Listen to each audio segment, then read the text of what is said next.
O Dia News está de volta, dando continuidade à série de entrevistas com os candidatos à reitoria da Universidade Federal do Piauí. Hoje estamos recebendo e conversando com a candidata Nadir Nogueira. Nossa próxima questão que nós queremos saber da senhora agora, qual é o papel de uma universidade pública no contexto de um dos estados mais carentes do país? Bom, nós falamos aqui da importância das universidades, né? No contexto do desenvolvimento, na questão do desenvolvimento das pesquisas que a gente pode realizar e para o desenvolvimento do Estado, do país de uma maneira geral, nós temos a pesquisa, ela é fundamental, né? Nós não temos nenhuma história em nenhum país, né, que tenha crescido, alguma comunidade, alguma sociedade que não tenha investido em ciência, em tecnologia. Então, a pesquisa ela é fundamental para que a gente possa pensar no avanço na ciência, nos serviços, na educação, de uma maneira geral, para o desenvolvimento como um todo. Então, o investimento em pesquisa, né, ela é primordial, né, você não pode prescindir, né, dessa formação do pesquisador e de um ambiente acadêmico que propicie essa situação da geração do conhecimento, porque a universidade e a ciência ela está para apresentar, nos trazer à sociedade soluções para problemas. Nós estamos vivendo agora um momento da pandemia, né, vamos puxar especificamente para esse momento. Todas as universidades, né, das 69 que nós temos no país, no Brasil, todas elas de alguma forma estão envolvidas na produção de pesquisa, de conhecimento e de tecnologias. Alguns produzindo, por exemplo, respiradores para os hospitais de campanha e para os hospitais de uma maneira geral, as vacinas, os protocolos, medicamentos. Então, nós estamos sempre produzindo ciência, né, pesquisa e conhecimento para a sociedade, que é quem financia as universidades de uma maneira geral. Então, esse momento nós estamos trabalhando na produção de álcool em gel, na produção de face shields, na produção de máscaras, na produção de túneis de sanitização, de totens, como a gente encontrou aqui, muito oportuno para que todos se protejam aqui nesse ambiente, para evitar a transmissibilidade desse vírus. Então, a ciência, né, ela está a serviço da sociedade exatamente para trazer soluções para o Estado, para o país, seja na área da educação, seja na área da computação, seja da área médica, da engenharia, de uma maneira geral. Então, a universidade ela tem esse papel, né? A pesquisa é imprescindível para que eu tenha um profissional pronto para o mercado. Ela é importante para eu gerar conhecimento e transferir tecnologia para a sociedade, para que ela possa utilizar em prol do bem-estar dela, a exemplo das vacinas e dos protocolos e de medicamentos, e ela tem que estar pronta, né, para dar a segurança, para garantir o direito que nós temos, inclusive, se você pensar nas ciências humanas, o direito de pensar, de refletir e de estarmos numa sociedade democrática, respeitando os direitos e pensando na garantia desses direitos. Isto tudo nós encontramos na pesquisa, na educação, dentro de um ambiente acadêmico preocupado com a sua inserção regional e social, para que de fato a gente possa contribuir para o seu desenvolvimento e para a excelência que todos nós desejamos. Bom, o custo dos alunos das universidades públicas tem se aproximado e até superado o valor das mensalidades das universidades privadas. Professora, qual é a sua opinião em relação a essa questão? Esse cálculo, a gente precisa explicar, é um momento muito importante para a gente explicar, né, o equívoco que há nessa conta, nesse cálculo.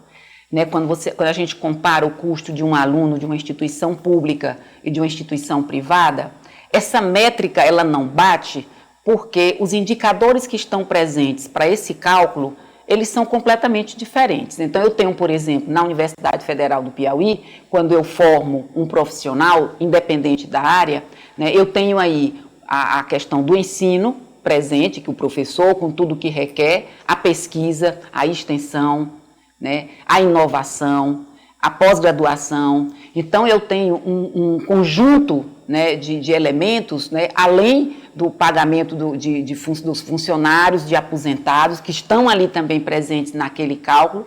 Ao contrário, quando você analisa o custo de um aluno numa instituição privada, só tem o ensino. Não há uma priorização da pesquisa, da extensão, dos laboratórios de ponta, como nós trabalhamos dentro da área da biologia molecular, dentro do melhoramento genético, seja da cana-de-açúcar, seja do animal.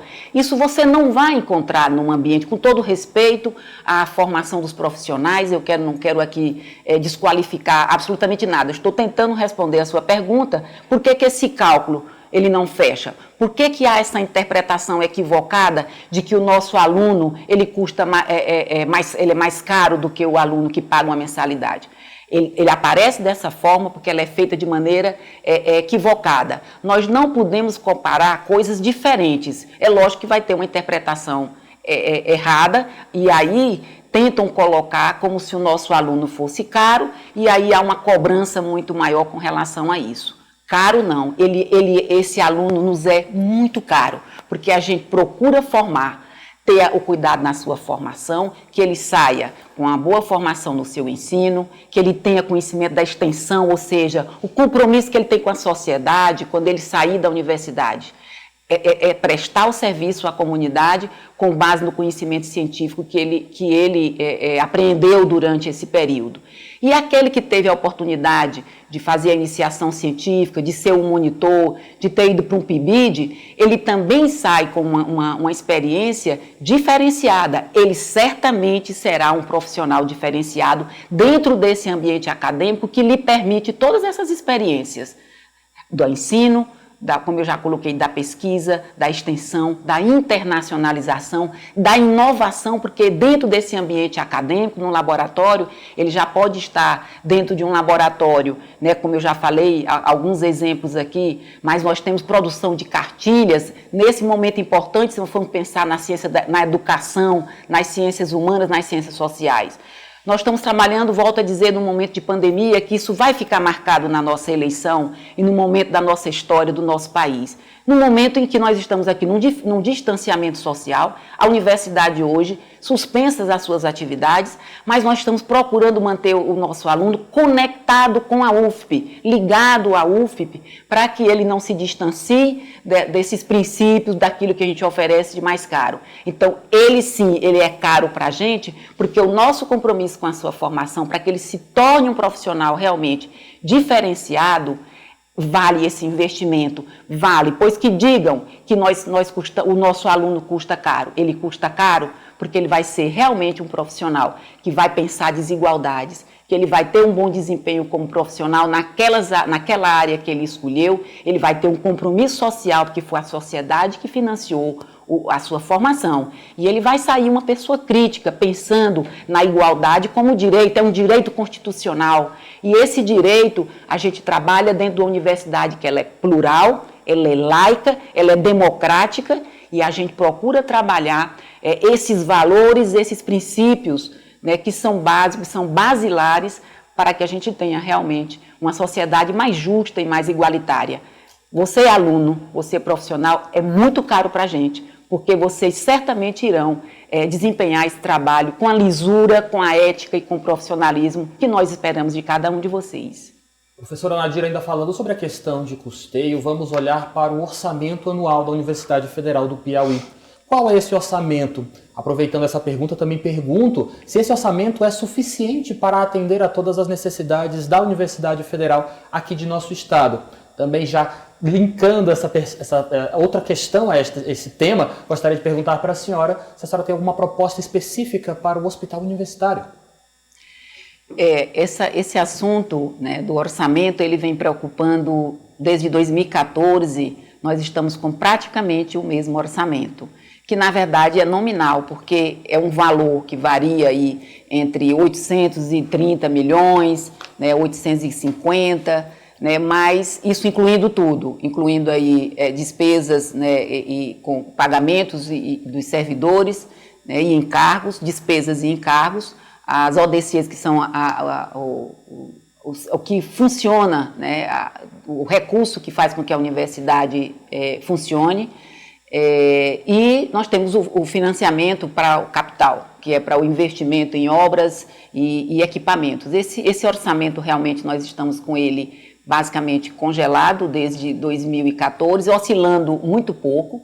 E dentro desse período, as universidades tiveram aí que se reajustarem, né, fazer um redimensionamento das prioridades, das metas, para que a gente pudesse aí seguir ainda construindo. Não somos a universidade nesses últimos anos, nesses últimos 5 anos, nós não conseguimos avançar muito nesse aspecto, mas ainda crescemos 30% em área construída, ainda continuamos mantendo os nossos laboratórios e naquilo que é possível ampliar a estrutura dos nossos, da laboratorial de pesquisa, né? E não paramos com relação a um aspecto interessante da política de assistência estudantil, que é uma política também que nos é muito cara nesse sentido de ser muito importante, porque nós conseguimos aí, desde 2010, assegurar a democratização do acesso ao ensino superior aos nossos jovens, mas nós precisamos não só garantir o seu acesso, mas a permanência desse aluno com qualidade, para que ele possa concluir o seu curso dentro do tempo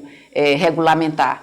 Então, esse orçamento ele precisou realmente ser ajustado, né? Nós ficamos com cerca de 161, 160 milhões, né, para o custeio, que é água, energia, internet, transporte, diárias, enfim, o que coloca a universidade os terceirizados para funcionar. Então, esse orçamento certamente reduzido, ele não ampliou e nós tivemos a majoração aí de preços, que a gente sabe que teve a inflação, aumento de tarifa de energia, a repactuação com relação aos terceirizados, combustível, enfim, nós tivemos muitos aumentos e esse valor ficou praticamente o mesmo, ou seja, nós perdemos aí bastante. E isso tem uma implicação na pesquisa, sem sombra de dúvidas, né? Eu não tenho como mais assegurar ao meu pesquisador, aos pesquisadores da universidade, né, de todos os campos da universidade, a gente não tem como assegurar os reagentes, as pipetas, ou a estrutura, estou falando muito mais na área de tecnologia, né, especificamente, mas atender a população das ciências exatas, as ciências humanas, né, para que esse pesquisador tivesse as condições realmente para que ele desse seguimento às suas pesquisas. Agora, isso não é uma particularidade da UFP, ela acontece em todas as universidades que tiveram cortes, contingenciamento e bloqueio, tudo no ano passado, e que nos deixou aí numa situação complicada. Então, nós conseguimos fazer, né, uma remodelagem, aí, vamos dizer assim, desse orçamento para que a gente pudesse atender aquelas atividades que nós achávamos imprescindíveis para o ensino, para a pesquisa e para a pós-graduação, é lógico, e que a comunidade não sentiu tanto esse impacto. Os RUs não pararam de funcionar, as residências universitárias continuaram, mas isso foi preciso um trabalho conjunto, né, dos técnicos para que a gente pudesse ajustar esse orçamento e que a comunidade não sentisse tanto o impacto desse orçamento, desse corte, desse congelamento, vamos dizer assim, com relação às ações que nós priorizávamos para esses 4 anos que estão sendo concluídos agora. E você nos pergunta também sobre o hospital universitário. Isso. Eu queria destacar aqui que o hospital universitário, né, nós participamos da abertura dele em 2013, né, e acompanhamos todo esse processo, né, não só da sua abertura, mas da prestação de serviços em algumas especialidades. Conseguimos levar as residências que eram nos hospitais da rede estadual. As residências hoje estão praticamente todas, com exceção de 3, 4 residências que ainda estão na rede estadual, hoje estão dentro do HU. O HU é um centro de excelência no ensino, trabalha na pesquisa, é campo de estágio e também nos ajuda na pós-graduação.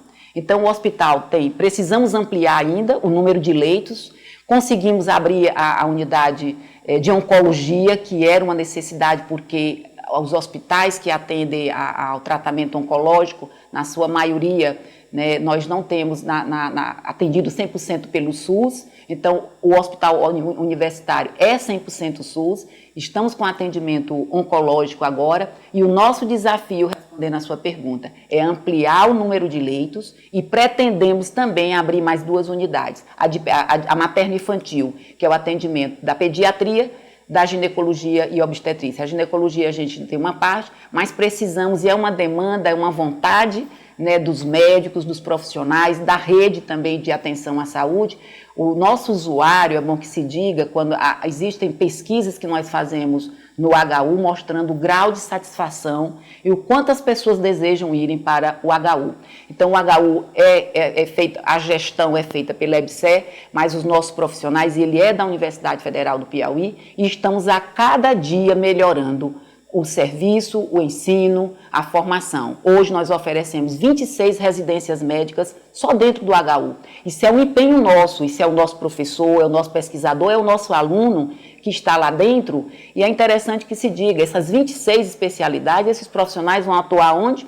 No estado do Piauí, trabalhando pela educação, trabalhando na formação e trabalhando no atendimento nas diversas áreas, nas especialidades médicas. Além de 11 residências que nós temos, que a gente chama de uniprofissional e multiprofissional. Então, nós conseguimos, durante esse período, a despeito dos cortes, de congelamentos e bloqueio que aconteceu no país todo, em todas as universidades, e a gente espera que esses próximos anos, esse quadriênio, mesmo com as dificuldades que nós estamos vislumbrando por conta da pandemia e da queda da economia do país, que as universidades continuem no seu protagonismo de ajudar na solução dos problemas e no enfrentamento dos desafios que nós teremos aí para esses próximos 4 anos. Professora Nadir, nós nos aproximamos do final dessa entrevista. A senhora tem aproximadamente 2 minutos para responder a última questão, que vai ser apresentada por Nájila Fernandes. À vontade, Nájila. Bom, professor, eu peço que a senhora fique à vontade para deixar sua mensagem à comunidade universitária.